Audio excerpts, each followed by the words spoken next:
শবে বরাত, শবে মেরাজ, শবে মেরাজের দিন উদযাপন করা স্পষ্ট বেদাত।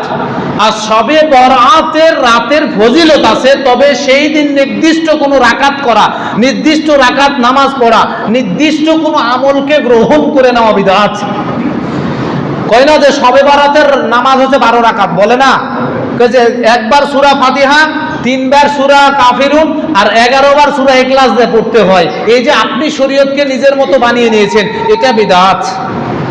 শবে মেরাজের কত রাকাত নামাজ পড়ে, এই যে শবে মেরাজের এত রাকাত নামাজ আপনি নির্দিষ্ট করে বানিয়ে নিয়েছেন, এটা বিদআত। মুহাম্মদ সাল্লাল্লাহু আলাইহি সাল্লাম করেনি, সাহাবীরা করেনি। সুতরাং আমাদের ধর্মে এরকম নির্দিষ্ট করে বানিয়ে নেওয়াকেই হচ্ছে কি শরীয়তে বিদআত, যেটা মুহাম্মদ সাল্লাল্লাহু আলাইহি সাল্লাম করে নাই। এরপরে ওরস করা। ওরস মানে বুঝেন, পীরের খানকায় ওরস হয়। এই ওরস করা মানে হচ্ছে মৃত্যুবার্ষিকী পালন করা। কি করা? মৃত্যুবার্ষিকী পালন করা। রাসূলুল্লাহর মৃত্যুবার্ষিকী কোন সাহাবী পালন করেছে দেখেছেন? আচ্ছা, আপনার পীর কি রাসূলের চাইতে দামি মানুষ? তাহলে প্রতি বছর যে ওরস করেন নির্দিষ্ট তারিখে, ফাহুয়া রদ্দুন, এটাই পরিত্যাজ্য। কবর পাকা করা হারাম। কবর পাকা করা কি? নিষিদ্ধ। কবর পাকা করা যাবে না। আমাদের কেন্দ্রীয় কবরস্থানে যান, অসংখ্য কবর পাকা করা, বাধাই করা আছে। তোমার বাপের জায়গায় ওটা তুমি ঘিরে রেখে দিছো, পাকা করে দিছো।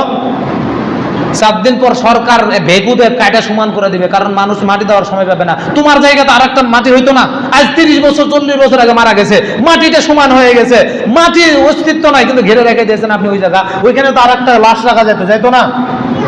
এটা বাহ্যিক দিক দিয়ে বললাম, কিন্তু রাসূল সাল্লাল্লাহু আলাইহি সাল্লাম যেহেতু নিষেধ করেছে, ভাঙতে বলেছে, ভাঙতে হবে। কিয়ামত পর্যন্ত সরকারি রাষ্ট্রীয় মেহমান যদি এটা করে, সে প্রধানমন্ত্রী মারা গেলে যদি সেটা ঘিরে রাখে, সেটা বিদআত, কোনো আসে যায় না।